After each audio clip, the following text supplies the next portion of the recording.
we all need to come over here. There's a party tonight. So everybody gives an excuse. There's a one guy, he says that I buy the land and I need to go and see it. I think if today he was in this century, he wouldn't have been over here. You know why?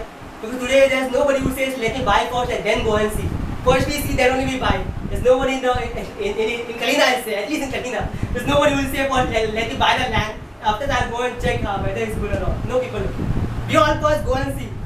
Just see the excuses what they give. Some people say I've just married, I have to be with my wife. You know, he's telling that I have married, I have to go and be with my wife. He's telling as if he has not been with his wife actually. This is actually a reason you can't give an excuse. Actually, what about excuse? You know, people have got excuse दिया. हम party को आ नहीं सकते, हमको option देखना है, हमें अभी जो शादी किया हमें हमारे पत्नी के साथ समय गुजारना है, हमें ये करना है वो करना है. Everybody has to give a reason. So the man is looking at nobody is in his hall. उसके हॉल में कोई नहीं और he is alone right now. Nobody, he is inviting everybody to his party, but no one is coming to the party. Just imagine if I invite everybody to my birthday party and if nobody comes. You know what I'm going to do after that. Next time when I come on preaching, my preaching will be about my birthday preaching. You know, I'll preach about my birthday. People, you all, why you didn't come to my birthday? It will be my hot topic on that day. No, it similar happened with this man actually. He invited party. उसने party को बहुत लोग बुलाया, लेकिन कोई नहीं आया.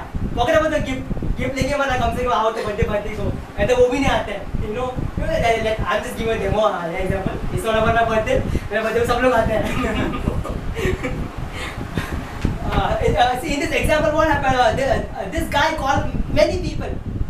This guy called many people to his party, but none of his people came.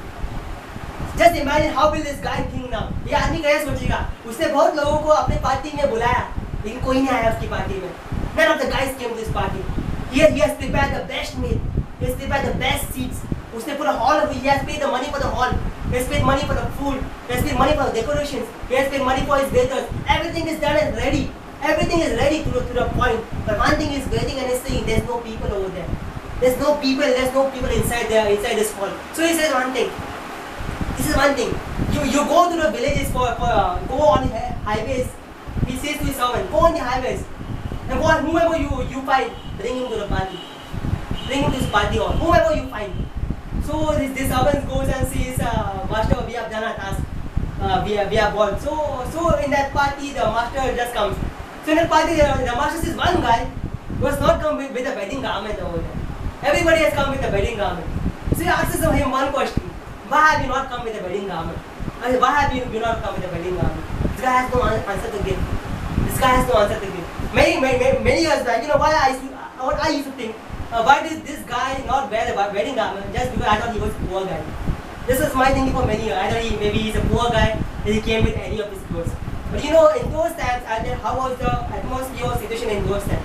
Those times, whenever a servant will go to somebody's house or some place to call somebody to the party, he always go with the clothes.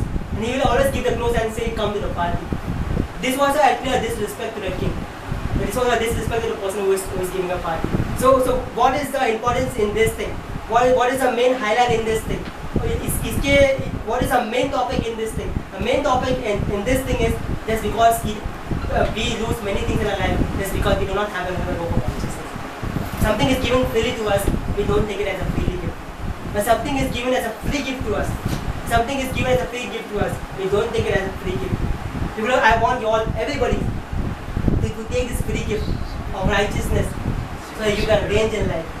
So that you can range in life. You all need to take this free gift. This free gift, let people know what is this free gift. This free gift is a gift of righteousness. The gift of righteousness which is freely given to us. You don't have to work for it. You don't have to work for it. You don't have to work for it. It's freely given to you.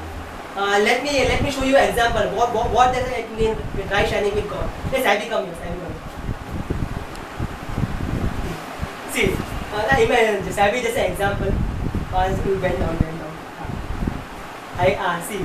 Let's Abby just an example. I think I am God. Right now I am not God actually. I am a man actually. I am going to Abby's example. Abby has done a lot of things to sin in his life actually. इसने बहुत पाप किया इसने. I'm not going to cut him. People think I'm going to cut him. No, he's not a sheep. He's a human being actually. And I have done, he has done a lot of things wrong in his life. That's why his head is down. See, right now his head is down. I'll just give you an example. He has done a lot of things. It's about his अपने जिंदगी में गलत कर चुका है. Now what do I mean by right standing with God?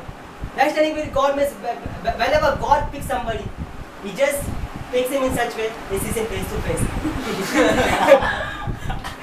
I got it. Thank you for example. You know, this is a way or something called a right standing with God. God picks you out of something and He makes your face and His face in the same direction, the same degree of direction. This is called right standing with God. Today, people of God, I want to say this: you have a right to healing, you have a right to victory, you have the right to prosperity, you have the right to everything in this world. There's nothing you can't say you don't have a right. You have a right to everything. Bible says, to one man disobedience, one man, it is to Adam disobedience, many were made sinners. To one man disobedience, many were made sinners. But to one man's obedience, many will be made righteousness. It's not about you doing works to get righteousness. It's about His obedience. So we do not need to think about our obedience. We all need to think about His obedience. You know, many times what does the devil just said? You know how does the devil works in lives of people? He knows that we have the gift of righteousness. He knows that we have the abundance of grace. He knows we are going to reign in land. But you know, what does he does? He does only one thing. He makes you feel condemned. He makes you feel condemned in each and everything of our life.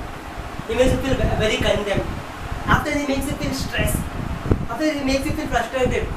You know what is stress? You know, I was listening about what is stress.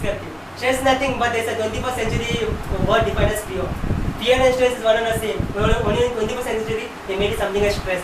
Many people don't say I have fear. Many people say in the workplace they say I have stress. Everybody says I have stress. Actually, stress is the same word for fear. This is just 21st century made thing. Actually, because I want to tell you one thing.